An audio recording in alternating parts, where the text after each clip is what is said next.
going to kick off the day and welcome everybody. Thank you so much for being here with us.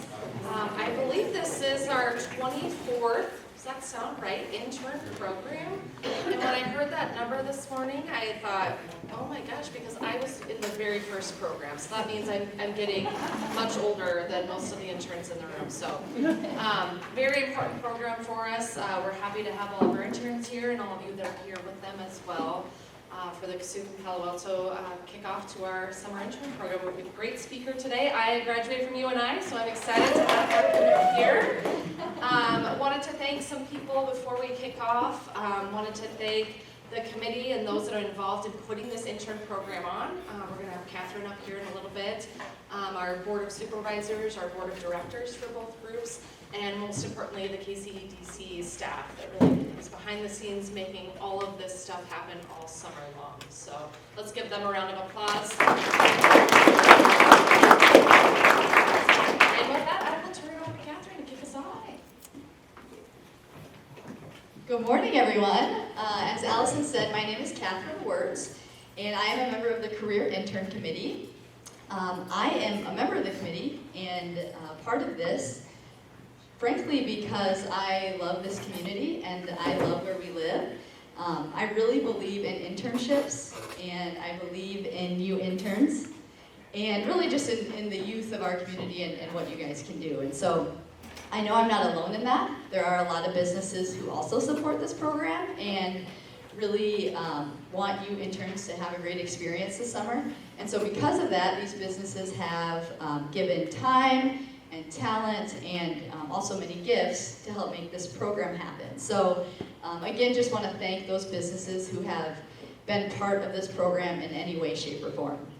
And you interns, as you guys go about this summer, and if you run into these businesses or walk into these businesses and come across their paths, please thank them as well, because that goes a long way too, especially coming from you guys. So be sure to do that. I would like to have all the Board of Supervisors please stand up, and any city officials with us here this morning, please also stand up.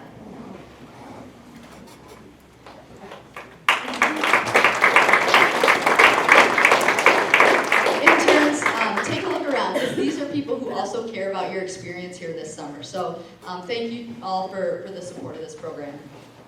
Okay, if you were an intern this summer, please stand up.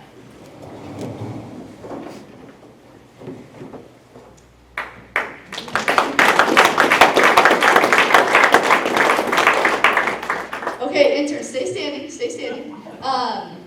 You guys are all used to being called students, right? Yep. Maybe young adults. You're not kids, but maybe you still get called kids. We're going to call you interns. But as of this moment, right now, and for at least the duration of this summer, you are all now young professionals. So I think I speak for everyone in this room when I say thank you. Thank you for taking that challenge and for showing up and being here. So I encourage you throughout the summer to continue to challenge yourself, keep showing up, and show us what your generation is made of. So thank you, interns.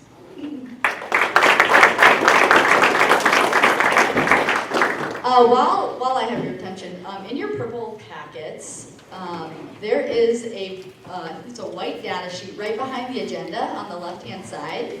Yep, if you could grab that, and if you have not already filled that out, please be sure to fill that out this morning. So before you leave, please make sure that one of us in the red shirts gets that data sheet filled out from you. So some of you, if you've already done it, you do not have to do it again, but I think many of you have not. So. Okay, that being said, I think we can get started, and I am so honored to get to introduce someone who is from a place who is very near and dear to my heart. Also as a UNI alumna, I am pleased to get to introduce University of Northern Iowa President Mark Nook. President Nook began serving as the 11th president of UNI in February 2017. Prior to that, he was the chancellor at Montana State University Billings. He's originally from Holstein, Iowa. He's committed his Midwest education and values to higher education for many years and on many levels. He's dedicated to ensuring every member of the university community reaches their individual, educational, professional, and personal life goals. President Nook and his wife Cheryl reside in the UNI President's house. They have 3 adult children, 2 granddaughters, and 2 grandsons. So please join me in giving a warm welcome to UNI President Mark Nook.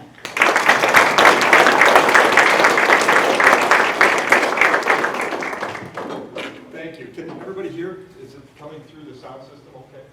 Like lapel mic? Okay, good. Now we've just got to hit the computer to run back up here. See if we can. There it is. Good. Good. Well, first of all, thank you for the invitation to come and speak with you. I spoke here about 4 years ago and really enjoyed my time here. It's always good to be back in what I think of as Northwest Iowa, right? We're north of Highway 20 and west of I-35, so that means we're in Northwest Iowa. Where I grew up right on Highway 20 in Holstein, as she mentioned, and I think most people here know where that is. It's close enough. So it's always good to be back up here in Northwest Iowa. To our interns, young professionals, one, congratulations on being a part of this program, and thank you for being a part of it. Taking your professional development seriously, getting into an internship program is a huge step in developing yourself for the career that's ahead of you, and for your life in general, away from work, because you can learn a lot from your mentors, not just about the profession and how to be a professional, but what that means when you're away from work. Your commitment to the community in which you live, commitment to the region you live in, commitment to the state. So thank you for jumping in and having, in some cases, the courage, in some cases shoved into, but that's okay. But becoming an intern and taking your professional development, your career development seriously. To the business owners and other professionals, to the community members, supervisor members that are here, thank you for supporting this program. It means a lot to these young people, these young professionals in their development. It means a lot to your community to have a program like this, to develop people who really can step into the jobs that are here, step into the leadership positions within the community who are here that aren't necessarily tied to a business, but that communities like Algona, Emmitsburg actually have to have. Right? So thank you for being that committed to your community and taking the time to do that. Today I'm going to speak about sort of 3 things, and what I'm hoping to do is to give you some topics that throughout the summer you can talk about with mentors, with people that you get, other interns, if you're an intern, with some of the community members that you'll meet, business owners, as well as community leaders. Just some topics to think about as you are an intern, right, and working through this. As we go through this, one of the things that I'll encourage all of you as interns, if you think about your career, always think about the next step, okay? And how you're preparing for that next step. You're doing that now as an intern. I mean, what's my entry into my professional life? This internship's a great part of that. You're going to learn a lot about what it means to be a young professional in your field, in this community, in this region. As you move into that first position after you've graduated from whatever institution you're at, and are taking that first job, you get into the swing of things initially, but then start to think about what's the next step. There's always a next step. It might be to get better at the job you're in. It might be to prepare to move up within the organizational chart. That's your decision sometimes. Sometimes it's your boss's decision because they may ask you, right? So you better be prepared to take that step. Always be thinking about what could come next, right? With that as sort of background, let me talk about, I'm going to talk about education. I'm going to talk and the sort of demographics of Iowa a little bit. I'm going to talk a little bit about what's going on with the workforce in the state of Iowa. And then just talk about a few things in general towards the end. So to begin with, higher education. This is my personal statement about higher education. I believe that the purpose of higher education really is to positively impact the affairs of the world through the lives of our students, faculty, and staff. A lot of people ask me about this and say, where's the word education? Where are you teaching it? But this really is what we're about in higher ed. We're about preparing young people to be able to go into the world and have a positive impact on society through their jobs, through their lives and their communities, to the lives of their families. That's what higher education is about.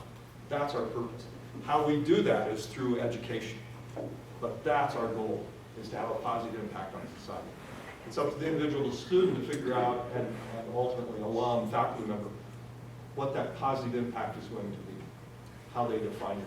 And that's going to depend on a lot of things that are personal to them. At the University of Northern Iowa, we follow this, and we've created 5 ways that are 3 sort of words we use to think about how we do that. We create, we empower, and we innovate. We create new solutions to problems. We empower people to address those issues and to actually take advantage of the skill sets that they have. And we innovate creative solutions to the world's biggest problems. One of the problems that, or one of the challenges, it shouldn't be called a problem, one of the challenges, one of the things that's changing in the state of Iowa is our demographics. We're becoming much, much more diverse as a state. This chart shows you the number of students graduating from high school. The purple line is the number of students that are white, identify as white. The yellow line is the number of students that identify as non-white, members of some minority group.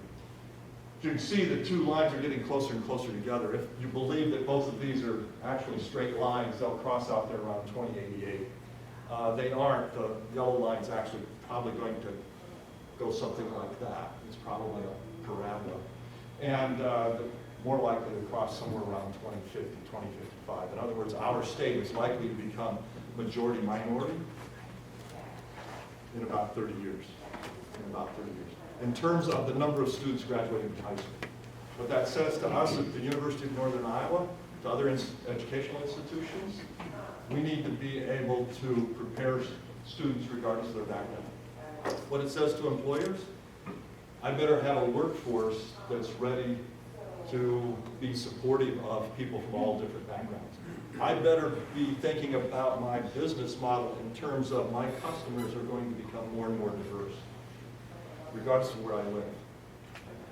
I grew up not far from Sioux City, which is now, not far from Storm Lake, which when I was a kid was predominantly white, which is no longer the case. That's happening across our state. What do we need to do to make sure that we're able to support the changes that are going to happen in the state of Iowa from an educational point of view? From my business model, because I'm going to have a different set of customers. I'm likely to have a different set of workers. In this state, you'll see it in a little bit, we have about 50,000 job openings and 30,000 people unable to take them, not currently in the workforce. That means we have more jobs than people to take them. We need every single person in this state to have the education, the skills, and the ability to take the jobs that are here now.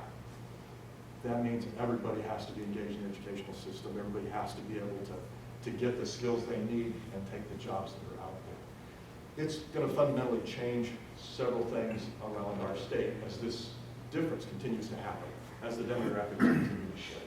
We need to pay attention to that. The jobs that are out there are also changing. When I was a student, it was really easy to find a job after graduation without going on beyond high school. And that's no longer the case. This shows the percentage of jobs that require post-secondary education by 2025 for states in and around Iowa, right? And as you can see, 68% of the jobs by 2025 are going to require some education beyond high school. I always say college, and whenever you hear me say college, I want you to realize that I'm not talking about universities. I'm talking about universities and community colleges and trade schools. Anything beyond high school. So people often assume when a university professor says college, he's talking about four-year institutions. I'm not.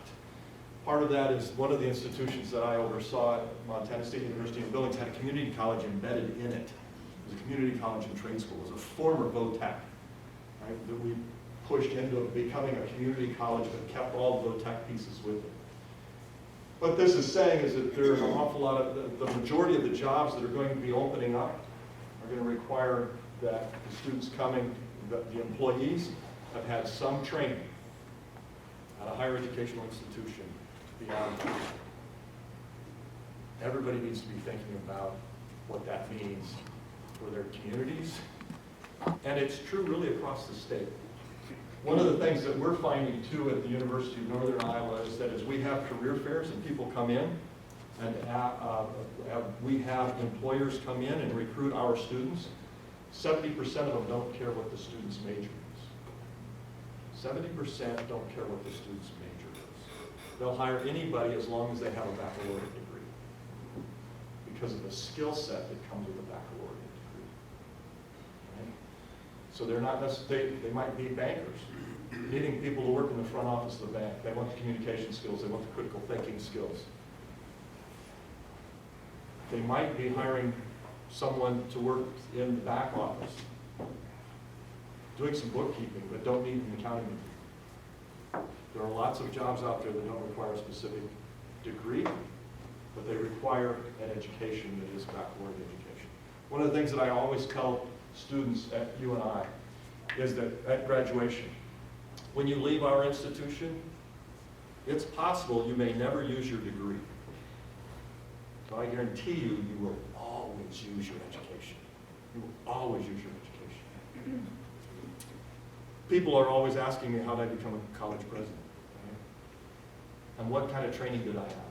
My undergraduate degree is physics and math. I'm still trying to figure out what that has to do with running a university. So are a lot of other people, including my parents. But the point is, there's an awful lot of what I learned as a physics student that's extremely applicable to being a college president, a university president. I have to solve problems every day. Physics is all about problem solving. Identify what you know, identify what you want to know, identify the connections between those, and find a solution. And I can tell you, it's a lot easier to solve physics problems than it is to solve human problems and social problems. And that's what a university president does these days, is handle personnel and people and growth and social systems. But those, whatever field whatever major you choose, will have an application to whatever job you end up in. You will always use education. You may not use the specific training of your degree, and that's okay. That's okay. Right? So all of you have already made the step to go on beyond high school. That's a great thing, because this job market's changing, and this is only going to get more and more inclined to require training beyond education, beyond high school. It's not going to back up anymore. Our world is becoming more and more technology driven, and that means we're going to need more and more people with these degrees. The demand for high-skilled jobs, this again comes from Iowa Works occupational openings. As you can see, the job openings, 92,000 job openings, only 55,000 job seekers. There's about 40,000, this is the state of Iowa, there's about 40,000 jobs that simply can't be filled, because we don't have anybody even looking for jobs, let alone those jobs. Right? It is, right now, a job seeker's market. You have some advantages that people that graduated when I came out of college in 1990 didn't have. There are a lot of jobs out there, and there aren't enough workers for those jobs. That's why wages are going up everywhere. Right? You've got an advantage. How do we solve this problem? We've got to get more people in the state of Iowa to realize they can go to work and want to go to work. We also have to find a way to pull more people into the state of Iowa. We do that at the University of Northern Iowa by reaching out to other states, recruiting students from other states. We do that because 50% of the students that come to us from outside of the state of Iowa, that graduate from UNI, take their first job and stay in the state of Iowa. We're part of the solution to this. We're bringing students into this state, get their education here, they get comfortable in the region, they go on internships with employers in the state, like here in Algona, and they stay in the state. Some of them find somebody that they fall in love with and get married, who happens to be from this state, and they stay in the state. That happened to me, that's why I was in Minnesota for 17 years. But we have a part of the solution here through our higher education institutions, whether community colleges or four-year institutions. Especially the four-year institutions, we recruit more from the outside and are able to pull students in from the outside a little better than most of the community colleges. This is a tremendous advantage for those of you that are currently interns. Job market's hot. It means you've got an opportunity to find jobs that fit your style and what you really want to do. As you're looking at those jobs and thinking about what you want to do next, and I would ask you to ask these employers in town and our community leaders, board supervisors, city council members, about these. The skills that employers are looking for, this comes from survey data across the country. It also holds true here in Iowa. You can see the list here. It's a little small, so let me read these to you, especially those in the back room. Teamwork, especially with others who are different from you. Ability to apply science, technology, and math in real-world settings. Ability to write and speak effectively. Communication skills comes up over and over again from all of our potential employers. Ability to think and solve complex problems. Critical thinking. Creativity and innovation, I'll come back to that one. Strong sense of ethics and integrity, and a deep knowledge of the field and of their field and your function within that field. A couple to point out. Creativity and innovation. When I was running a planetarium and I'm an astronomer by training. My undergraduate degrees in physics, my graduate degrees are in astrophysics and astronomy. I used to teach physics and astronomy and astrophysics and then run a planetarium. And I was often asked to come out and talk to junior highs and school groups and things of that sort about careers and how you become an astronomer. One of the things that I emphasize to those students that were especially in junior high, teachers would often ask me, what should they be taking?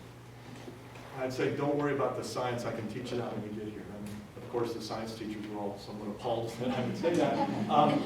But I said, what I really need you to do is, one, learn to write and speak well. Because as a scientist, you're going to have to present your results. You're going to have to communicate with other scientists. Science is done in big teams today. It's not done by people sitting isolated in a lab somewhere. You're going to be working with other groups. So two, the best scientists are those that are creative and can think outside the box.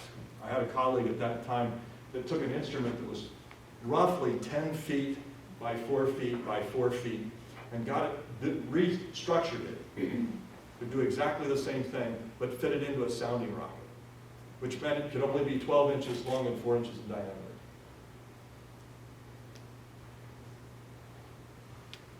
You don't do that without a certain amount of creativity, right?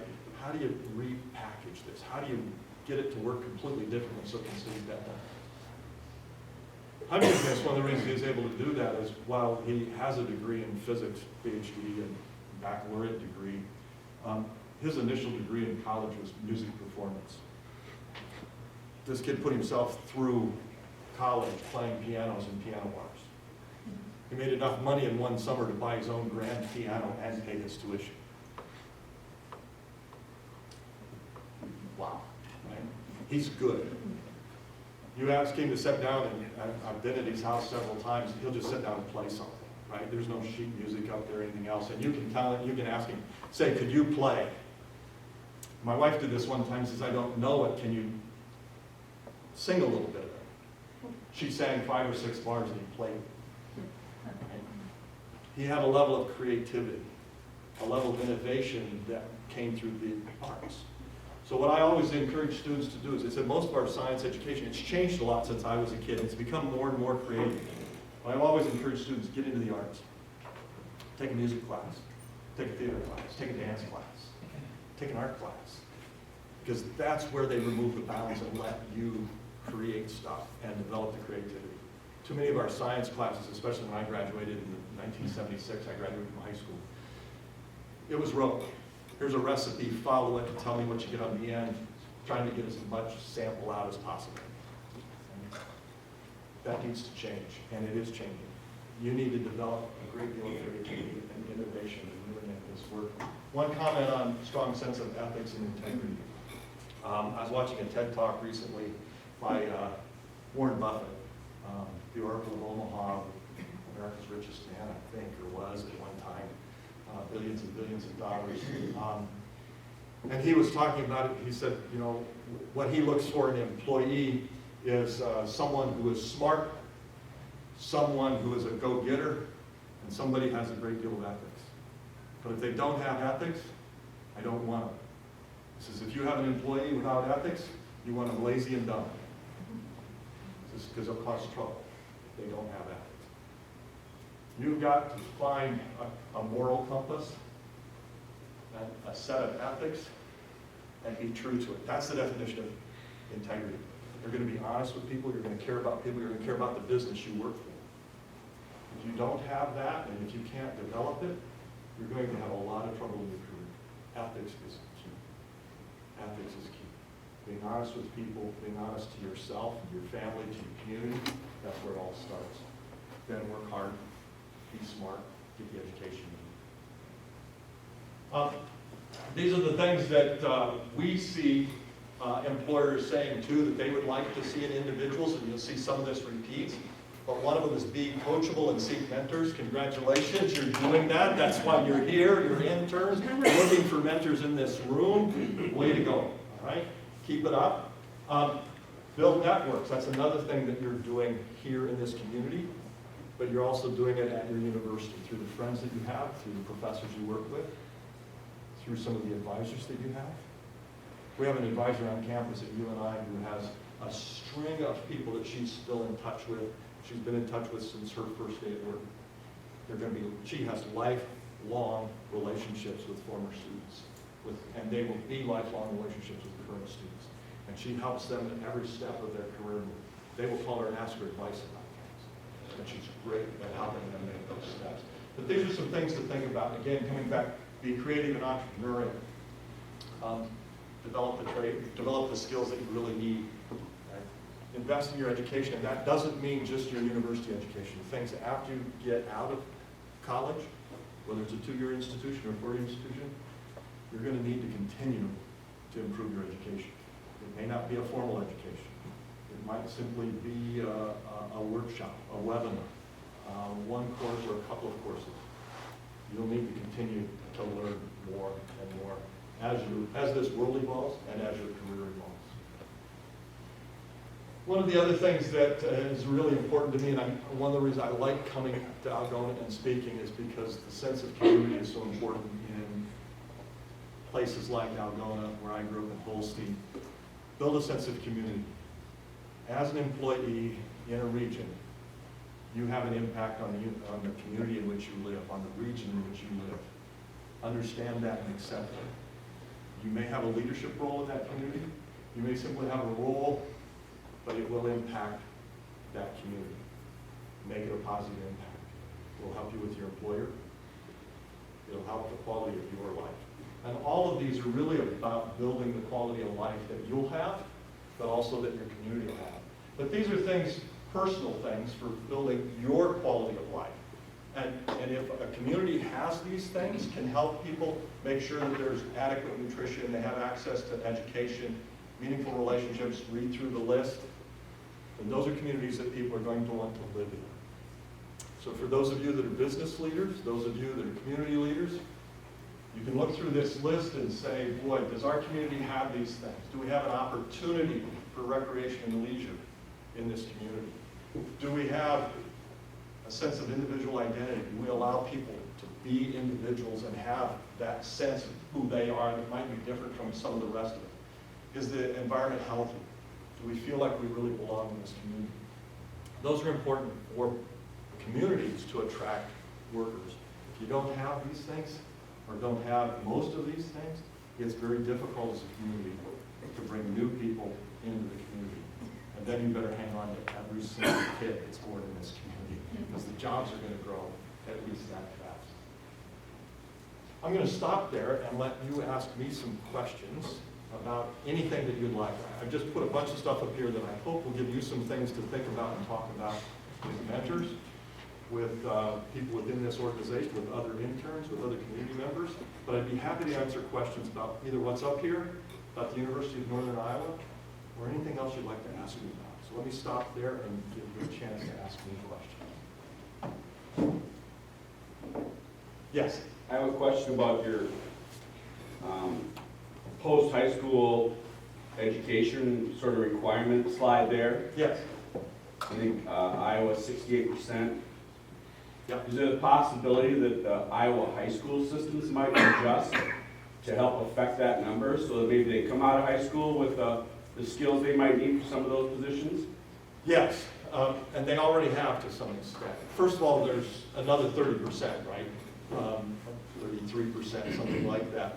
And most of those jobs are in the service sector, right? And they're also the jobs that as soon as this economy slows down, are going to fall out of the economy, right? And we saw that with COVID. The jobs that went away first were waitresses and entry-level positions. Those are the most at-risk jobs. They're the lowest paying, and they're the most at risk in an economy when it slows down.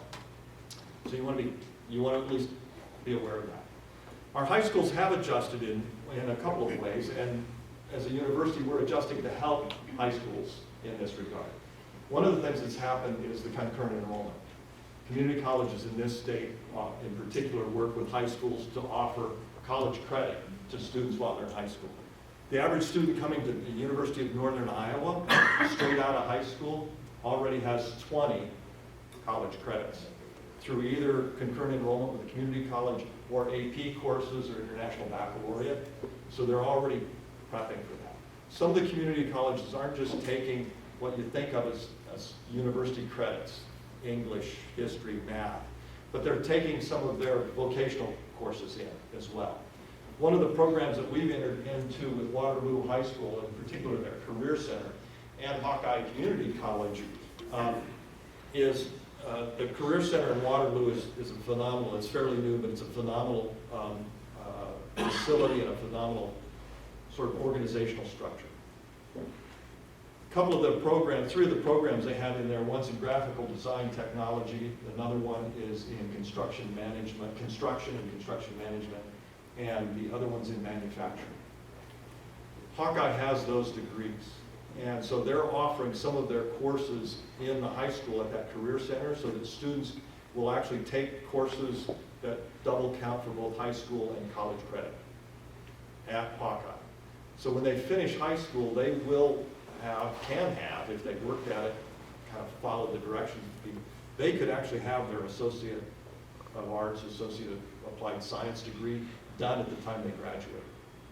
We've worked with Hawkeye and Career Center to articulate our degrees in construction management, graphic design technology, and manufacturing with that so that they come right into our program and complete it in 2 years. In some cases, they may be able to do it a little bit quicker than that. So I think there are students and there are programs, and it is growing, the number of programs and the number of students is growing, that are able to get some of this education, in some cases training, at the high school level, and be ready to go to work in some of these fields. I think more and more, though, as you look forward, there are going to be more and more of these jobs that are moved to requiring a 4-year degree as opposed to a 2-year degree. We've already seen it. We've seen some change in student behavior too, that more of them are pushing into the 4-year, recognizing that there's a lot more opportunities just open if they have that 4-year degree. But we are also working very closely with the 2-year institutions to make effective transfer agreements with every community college in the state, so they don't lose credits when they come to us.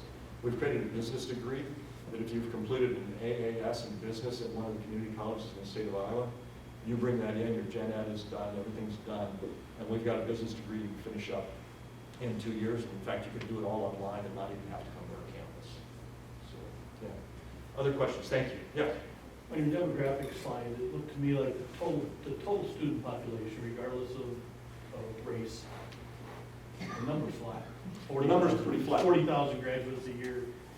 Do you see that changing as we go forward, or do you see that being the same? Is it going to decline? And then what about the job opportunities? How do we fill all those open positions if we don't get recruit some new bodies?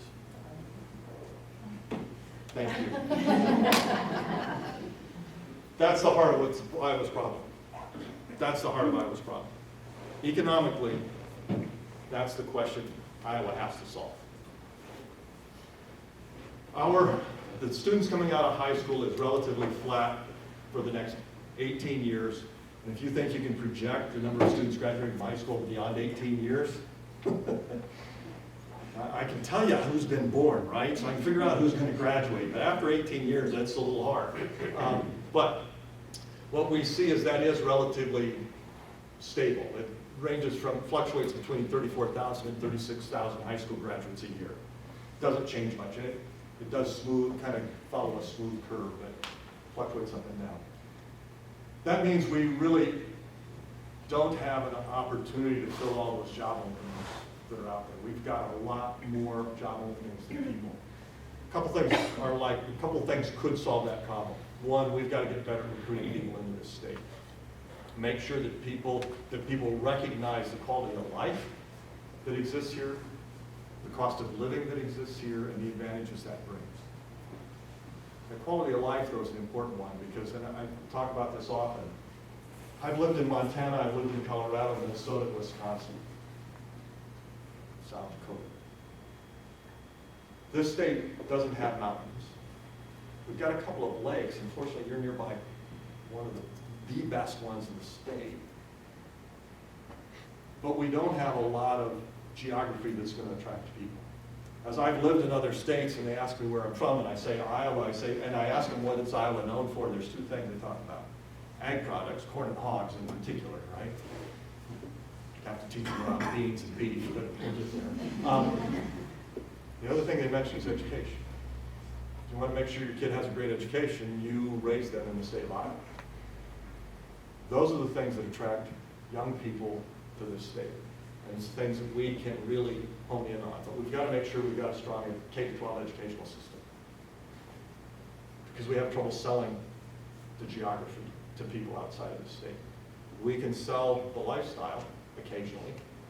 We can sell the cost of living occasionally.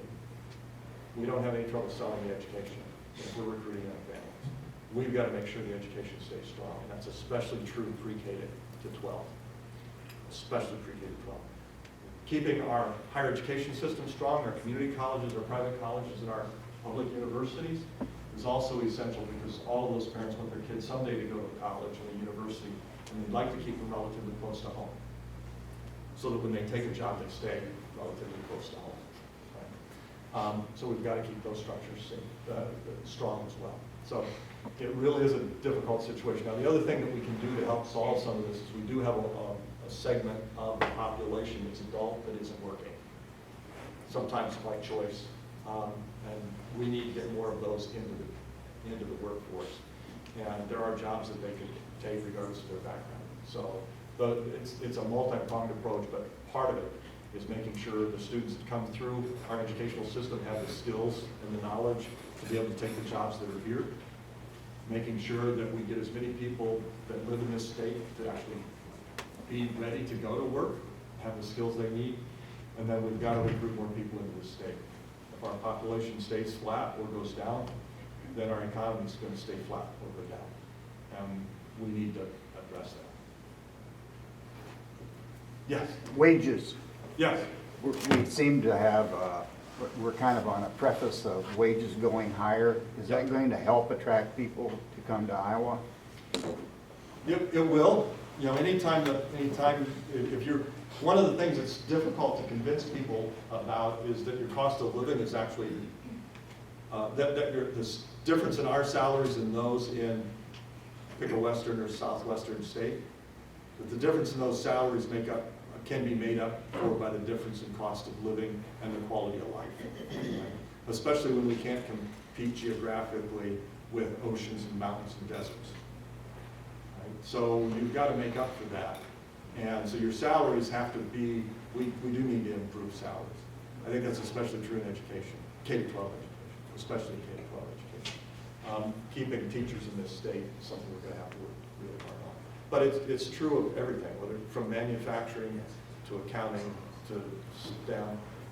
You've got to be able to compete and convince people that, and be close enough that you can convince people that they can end up with the same quality of life, same opportunities for discretionary income that they'd have if they took a job in Phoenix or Denver or LA. Yes? Just not on a sad note here, but the way our country has changed over the last 5-10 years, and we're seeing more crime, more things like that. And I see people, because I used to live in the city, that want to get out of the city. So is there a way to recruit from within that about the quality of life that we have here and really push our safety and our communities in that way. I'm in a small town. I just had someone move to our town after researching. Yep. And they are coming from Nebraska, which you would think would be very similar to us.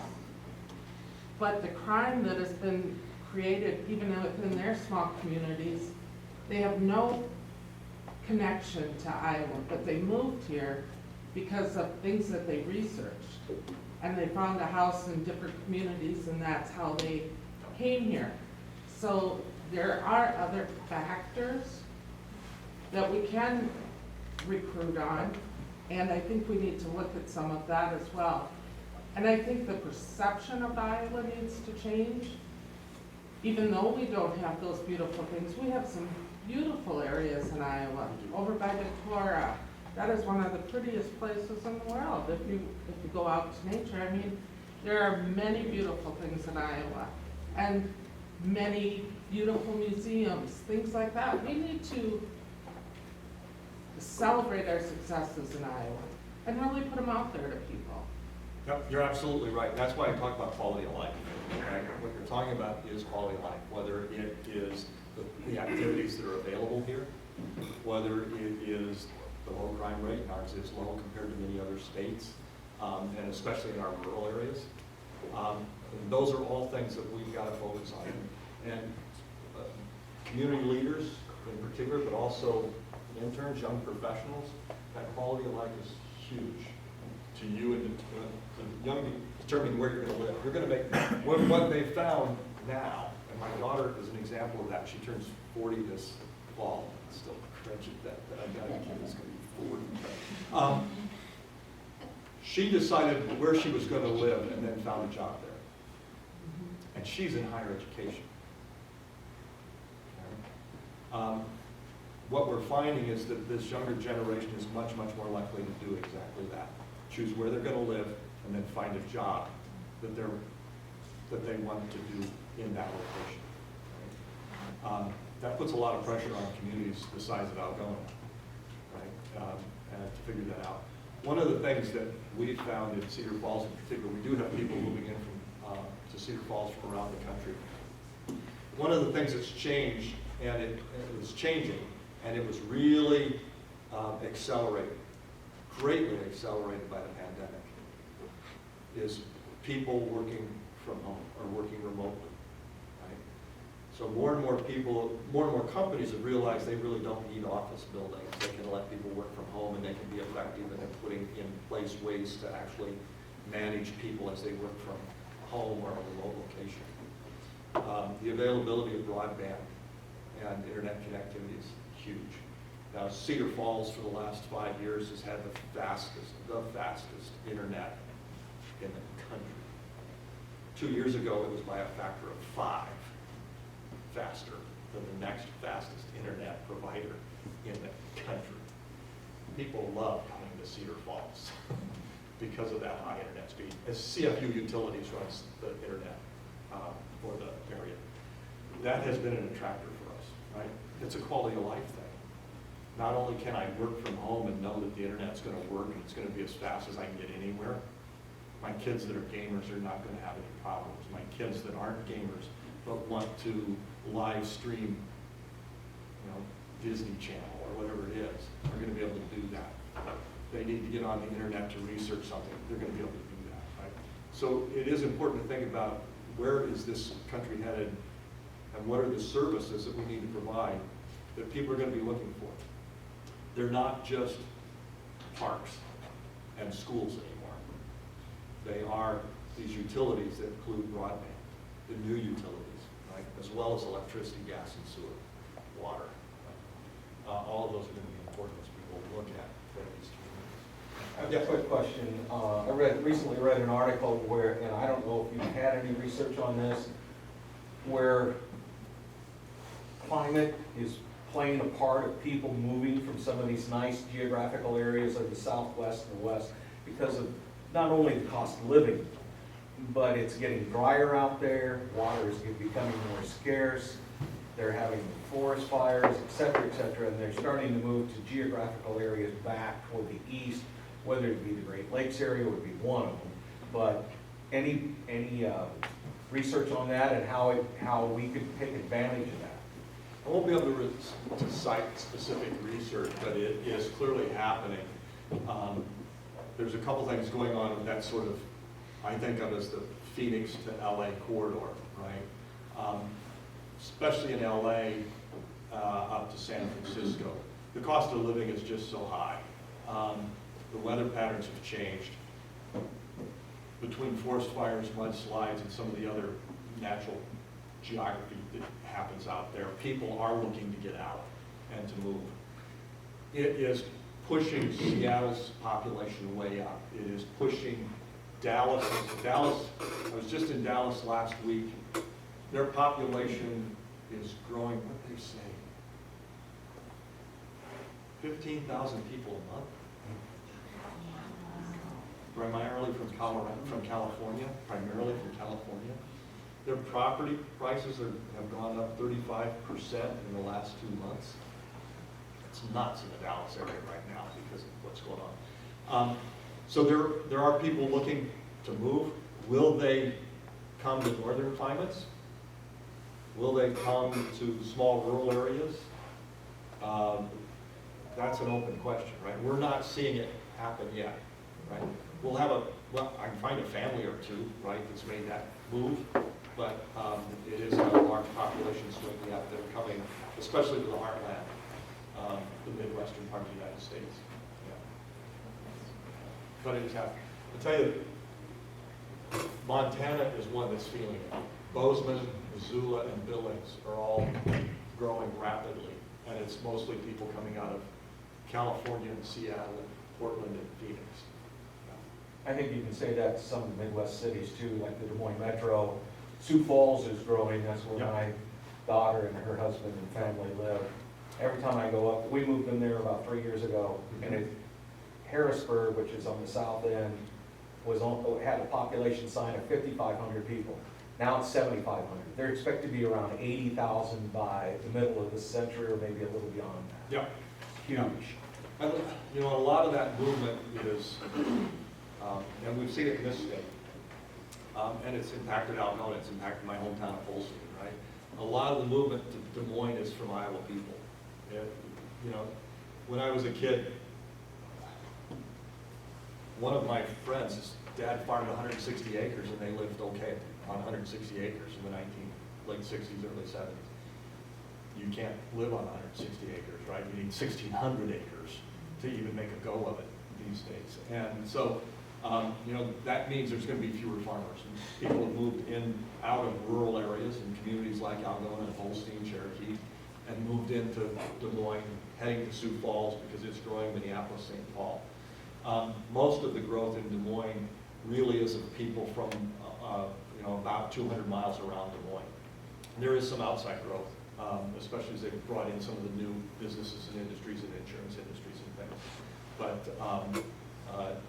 we're going to have to figure out in places like Algona, Sioux City, what it is that makes our communities really attractive to people from outside if we're going to continue to grow our businesses and grow our footprint and grow our communities. Yes? But one of the largest barriers we have of attracting people to rural Iowa is the housing stock.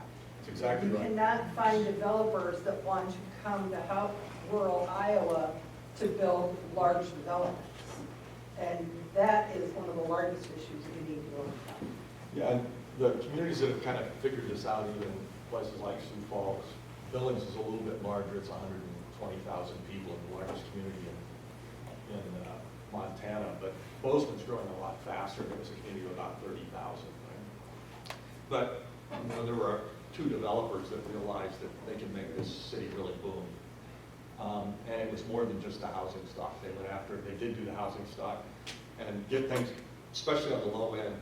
Developers love to build what are called sort of, not the big expensive houses, but the things that are sort of mid-market, more mid-market, right? They have a pretty high turnover. The percentage of your profit off of that is a little bit higher than on the low end. But you know, we need to force some of the developers to build a range of housing stock and not concentrate just on those that are going to hit the market and their profit the easiest. But you're absolutely right. You don't have the housing. It's difficult. But we also have to have the jobs, and we have to be paying the wages that are going to attract people into those jobs. And then we have to have communities that people want to live in, right? That's the golden triangle of getting people into a community and thinking seriously about that. But in Algona, we don't have the houses for people. We have very little workforce housing. That's why they're moving to the Whitmores and, no offense, Christie, to Bancroft and the smaller towns, because they've got a little bit better housing stock than what Algona does. And, you know, that's something we work on. I'm with the city, obviously. It's something we work on every day of how can we partner with a developer to build a new addition onto town. Yes, we've got the $500,000 homes being built, but the workforce housing is not there. Yeah, and you know, you see this across the state. Storm Lake, a lot of the people that work in Storm Lake don't live in Storm Lake, right? They're even pushing out as far as Holstein, which is 30 miles away. I grew up in Holstein, by the way. Yes. I was born in Esterville, so I really am from up in this area. But one of the things that happened at a place I used to work, Stevens Point, Wisconsin, and this is probably 1970s or 80s. Stevens Point was a college town, one business that was an anchor and probably had 10,000 people at the time. And north of there was a town that was about twice that size, Wausau, Wisconsin, that had Wausau Insurance. It's now part of Liberty Mutual, which has the absolute worst commercials I've ever seen. And it doesn't matter which one, whether they're in front of the Statue of Liberty or the emu. And then 30 miles west of there was this town called Marshfield, Wisconsin, which had this big Marshfield clinic. They came together and decided they were going to create a metroplex, they called it, and really connect the three and all of the communities that were around there, and said, look, the development of any one of these helps the development of all of us. And so they really, instead of saying it's about Stevens Point, they said it's about this region. What I like about what you've done here is you've got Kossuth and Palo Alto County, right? That's a footprint. I think you understand that as Algona goes, so go the smaller communities around it. As Emmitsburg goes, so go the smaller communities. But also, as the smaller communities go, so goes Algona, right? And that's, you know, I saw it in Holstein. Holstein's population drops. That's a negative impact on Cherokee and on Storm Lake. Doesn't impact Sioux City much. We're 40 miles away. But it has an impact on the region. Holstein's supported because they have BTI. Used to be Van Top Incorporated, make doors and countertops and things of that sort. Primary offices in Holstein, but they have facilities in Denver and Dallas and somewhere out, Kansas City and somewhere else. It's a big operation.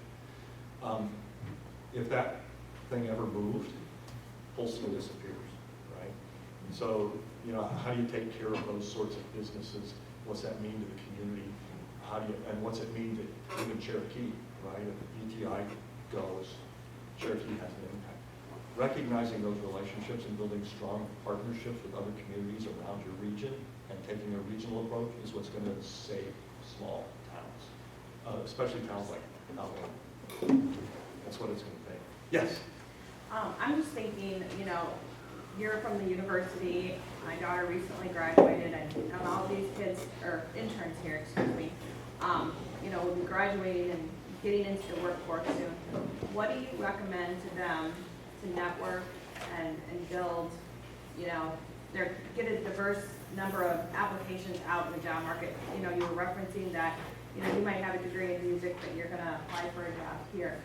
what do you recommend to really help them diversify their opportunities, so that way when they're looking at taking that first job, that they make sure that they have the best, that they have a lot of choices to choose from? Yes. Let me, I'll put this slide up while I talk.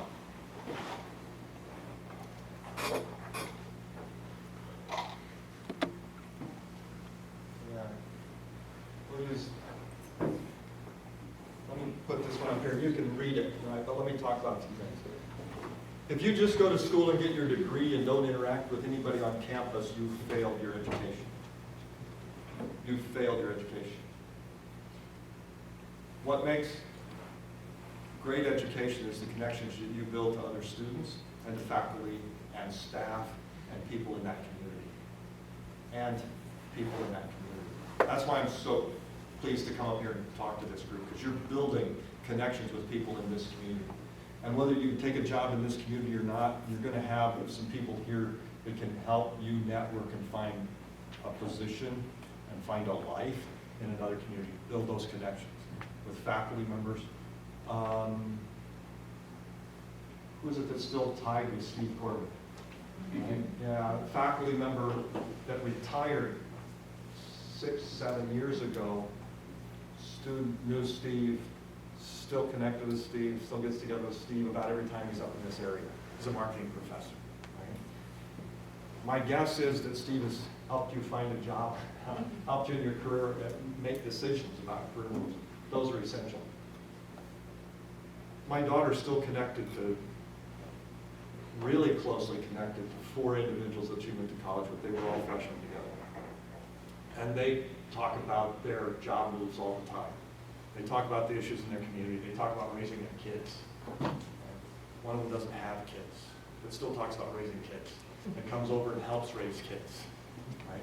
Those connections are lifelong.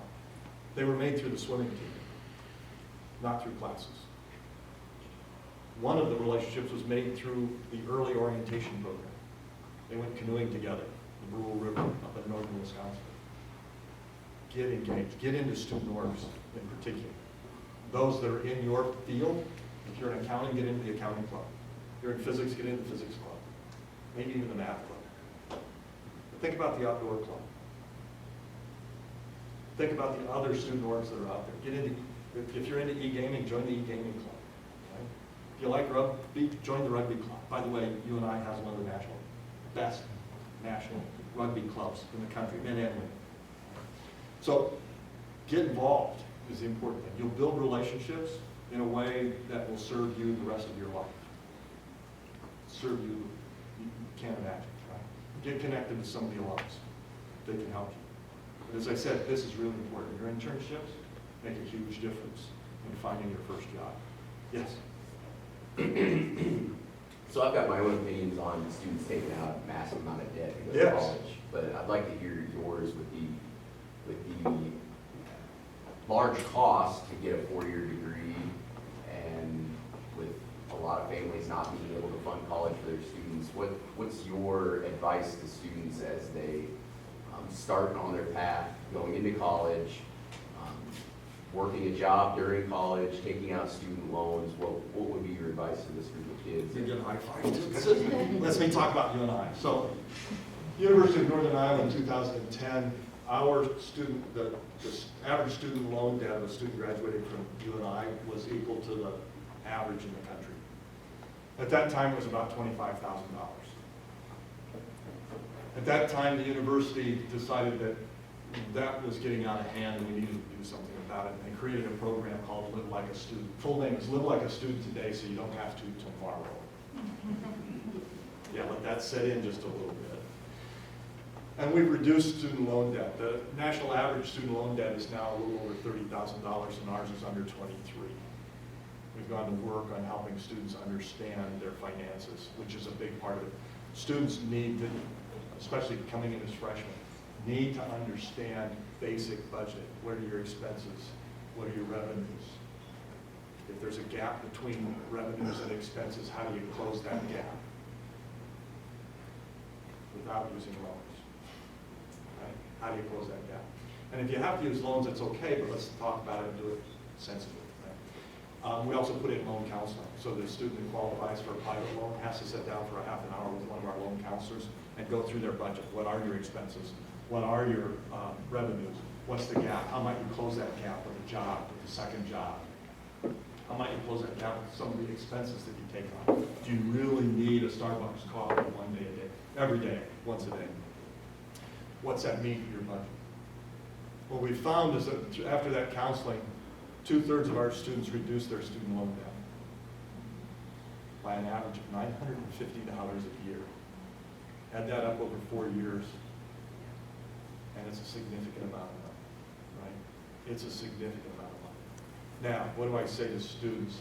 One, make a commitment to graduate in 4 or less years. It doesn't matter your major, you can graduate in 4 years, but you've got to get committed to it as a freshman. You've got to talk with your advisor, you've got to listen to your advisor, and you've got to make good decisions. That's important. If you get done in 4 years at UNI, I can save you $8,000. Minimum, right? Because our tuition is $7,700. We charge you the same for 12 credits as we do 15 or 18. So if you take 12 credits a semester, which is considered full-time for federal student aid, it's going to take you 5 years to graduate. Take 15, you don't pay us anymore, you graduate in 4. I just saved you a year's worth of tuition. You just saved you a year's worth of tuition, right? Take advantage of that. 7% of our students are now graduating in 3 years. 3. Because they're bringing in 20 credits as freshmen, and they're paying attention to what it means to get done in 3 instead of 4, because now they've saved themselves another $8,000 minimum. I do encourage students to especially use their summer to pile up as much cash as possible so that you can pay as much of your own expenses. Every student is different. Some students can't work in the summer. I had a summer I had to have eye surgery, right? There was no way I was working that summer. Fortunately, mom and dad could help me out. That isn't in everybody's case. Sometimes it's difficult to work during the year because you need the time to really just study. Right? Some people will make this trade-off. Boy, I'm only going to work 12 hours a week. I'm only going to take 12 credits so that I can work 40 hours a week. Well, okay, that's an economic trade-off, but you better actually push the pencil on that one and see if you're coming out ahead over 5 years it's going to take you to graduate. I'm not sure students actually do that. So it's really important that you sit down with someone that understands and can help you work through some of these financial decisions that you are going to make about, is it better to work a lot and take a few classes and graduate over a longer period of time? Or is it better to work less and get in school and get it done and then get into the job market and maybe have some loan debt? Maybe have some loan debt. The question you've got to answer for yourself is, what's a tolerable loan debt? Too many students, especially even at UNI before 2010, weren't paying attention to what that loan debt meant to them once they graduated, right? They were seeing it, and students still do across the country too often, as simply financial aid, not recognizing that it's got to be paid back. And if it's a private loan, the interest on that loan starts the day you take the loan out, not the day you graduate. If it's federal loan, it starts the day you 6 months after you graduate, unless there's a pandemic and then they hold it off a while and then maybe they cancel it, we don't know, all right? But you really do need to work with somebody that can help you understand, and you need, as students, need to think critically about your budget. How much money can you make in a year? Do you make in a year? How much of that can you put towards your educational expenses and other expenses? How can you limit your expenses so that the gap between true expenses, including tuition and fees, living expenses, and your revenue is even and you don't have to take a loan out? If you need to take a loan out, what's going to be manageable for you once you graduate? Especially given the career you're likely to go. Those are big questions. There's not an easy answer to those. I do encourage students to work while they're in college. You can build some really great skills. You can get some really great recommendations. You can build some network out of that. So I don't have a problem with students going ahead and work. Think about how much work you do and how that impacts the length of time you're in college, right? But focus on jobs, especially that will help you towards your career if you can. But recognize that even waiting tables can be a positive career move. Can be a positive career move. But focus on the development of the skills that are going to be important in your next job. Can I add just one thing? Sure. The other thing to consider too is as you're going through your 4 years of college and living on nothing, if you come out with some student debt, act like a college student for another couple of years. Don't go buy a new car. Don't buy a new U car. If you can live with a relative for 2 years, you can pay off your student loans and be done in 2 years and not drag it around like a pet for the rest of your life. Yep. No, you're absolutely right. The bankers back here second that. Yes. Gold Yep. star. Yep. Absolutely. Absolutely. And interns, we're actually having a Finance 101 session this year too, Good. which is very important, so we hope you attend. There's sign-ups up front, which I know Catherine will talk to you about, but our finance instructor is right here, so she'll be going through that with you, which is Tasha Whitehouse. So it's important to sign up for those events. One of the other things that you and I have done is, maybe you may know, the state legislature and governor a couple of years ago put in a law that students graduating from high school should have a financial literacy course. Our College of Business, working with our financial aids office, put together a course that is now available in many of the high schools across the state. And it's based off of this Live Like a Student. Helps people understand their expenses, their revenues, what a budget really means, how to close some of those gaps. The value of a loan, when it's appropriate to take out loans, when it's not appropriate to take out loans, the problems that students and others get into with credit card debt, as well as other debt, but especially credit card debt, because it can sneak up on you so quickly, and the interest rates are so incredibly high on credit card debt. How to manage your credit score, the things you need to do to get your credit score up, so that your interest rates on your loans, like a mortgage and a car, will actually be less than if your credit score stays low. Those sorts of things are all in this financial literacy course. And most people at the age of 18 haven't ever thought about that.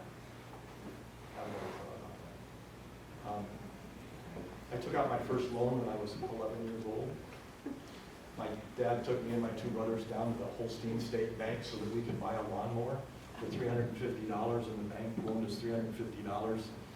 We mowed enough lawns that year to pay that lawnmower off. Mowed enough lawns with it the next year we could buy the next mower outright. So we had a little business racket going in Holstein. We were mowing 30 lawns a week, so we were pretty busy. But you know, the education that we got that early on how to manage money was really vital to us. I finally took out a student loan my senior year in college. I was getting married, we were going to graduate school, we didn't know what we'd have. It was a 7% loan at that time. This is back in the late 70s. I wasn't going to pay interest on it for 2.5 years. I could put it in the bank at 22% interest. It's like Lehman Brothers and CD at that time. I made money on that student loan. And paid it off as soon as I got out. Right? I didn't know whether I needed it. I took it out as a safety net. But it was a relatively small amount of money. And it turned out that I didn't need it, and so it just sat in a CD, and interest rates were outrageous at that time. And so I wasn't accruing interest on it, and I was making 22%. Home mortgages were at 18% at that time, so yeah, don't want to go back to that. That's not a healthy environment. Other questions, or we're probably about out of time too. We are getting close to time here, and I think we could have you here all day and chat with you all day, but just out of respect for people's time, I think we'll wrap up. But we want to give you just a huge thank you for being here and for taking the time. So.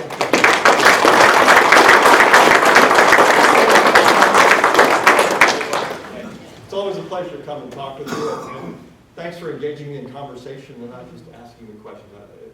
I always love to give and take. Thanks very much for the opportunity. Thank you.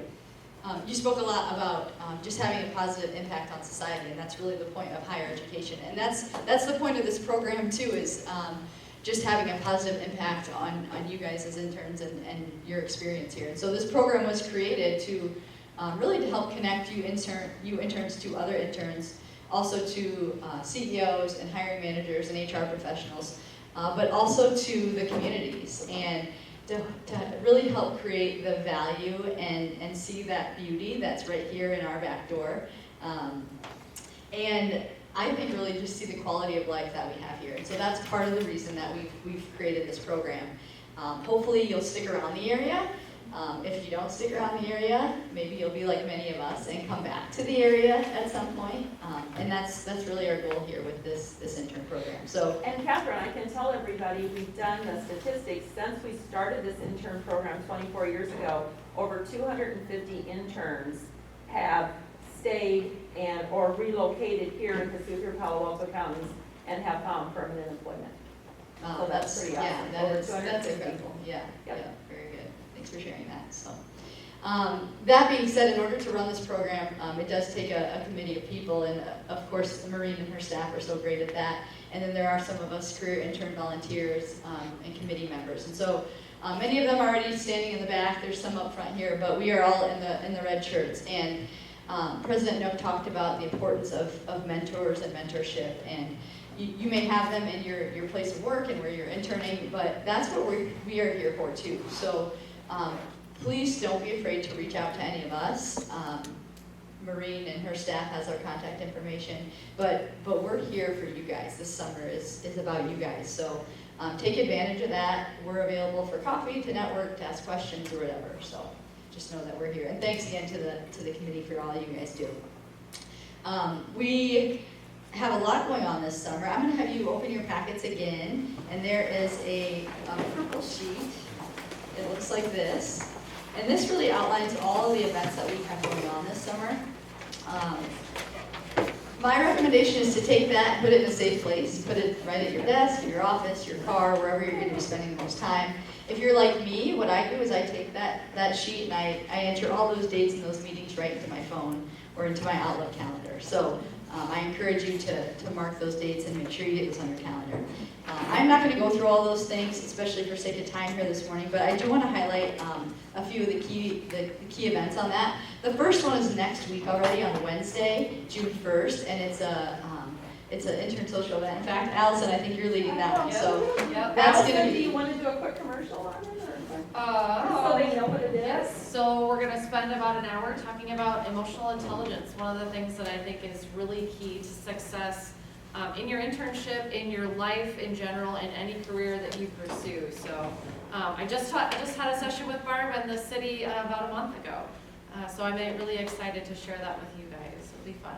Awesome. Thank you. Yeah, it's a great way too, just to get to hang out with some of the other young professionals that are doing internships this summer as well. So there's also an intern advisory committee and leadership team. So if you have any interest in leadership in any way, want to beef up your resume and just get a little bit more involved, please take advantage of that as well. We've talked a little bit about the skill building sessions, the Managing Your Money Finance 101 is one of them. I was looking up here earlier, and there's already quite a few people signed up for these, but if you haven't yet, we'll have an opportunity in a second here for you guys to sign up and check out some of those programs. There's also a volunteer and impact program called Project Hope, and again, talking about giving back to your community. I mean, this is a volunteer project that you guys manage and you guys run, and it is basically you collect, organize, and distribute personal hygiene items for people in need around our area and around our counties. And we've always known it's a very important project, but I think in the last few years, especially with COVID and when we haven't been able to operate that program as we normally have, we've really seen just how vital and important that really is. So I thank you in advance for your work on that, and if there's one thing you do this summer, I really encourage you to be part of Project Hope and to help with that program. You also get to golf for free. That comes up here in a few weeks. So interns get to golf for free. It's a fun day, really, just for you to be kind of in a casual environment with your hiring manager, HR team, or whoever. And if you haven't golfed, it's a great opportunity to golf for the first time and kind of learn the ropes there. So that being said, there's a lot going on. I liked what President Nook said about if you only go to college and you're only going to class and you just get your degree, you are failing your education. Apply that same philosophy to this internship program and to your internship this summer. Do a little bit more than what is just expected of you in your internship.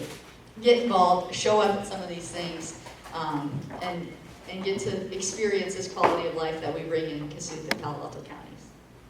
So that being said, I think we have a few housekeeping items. We have, as I said earlier, we have a number of businesses who give us gifts that we get to then give to interns. So we have, I think, 4 door prizes here. So we will draw some names for the interns to, Well, Catherine, do you want to draw? Anybody? Brianna, why don't you grab it? Brianna? Okay. And they're wrapped, so you don't even know what you're gonna pick, so.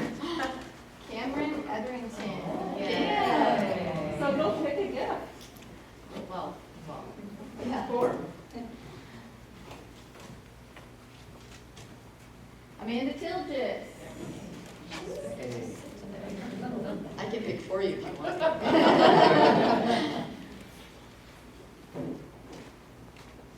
Grayson Roulette. Good. Did I say your last name right? It's got the you and I swag on.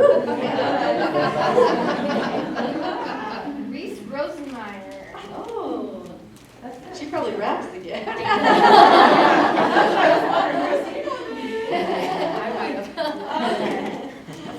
Well, thanks again to the businesses that donate these Yeah, items. yeah. Really great. Okay, so that's pretty much what we have, but there are a few other housekeeping items for you interns. The first thing is we're gonna do a few things, but the first thing, once we release you, will be a photo, which, Yes. where, is that gonna be up here? Yeah, we want to do a group photo with the interns, so we'll try and decide where we're going to do that yet, but we're encouraging you first to sign up for the different activities, fill out your data sheet, and once you do that, Bob Jennings is right here, so give him your completed data sheet, and then you'll be able to grab your shirt and another gift bag when you leave. Let's do the photo first, maybe, though, Okay, that let me way, get that done. then they can distribute. So let's do, Okay. we'll do a group photo, and then, sign up for the intern events, grab your information, And then you'll be able to. and I think that's it. So, Okay, so meet up here, interns interns. front and center. Thank you, everyone, for showing up today. Yeah, there's lots of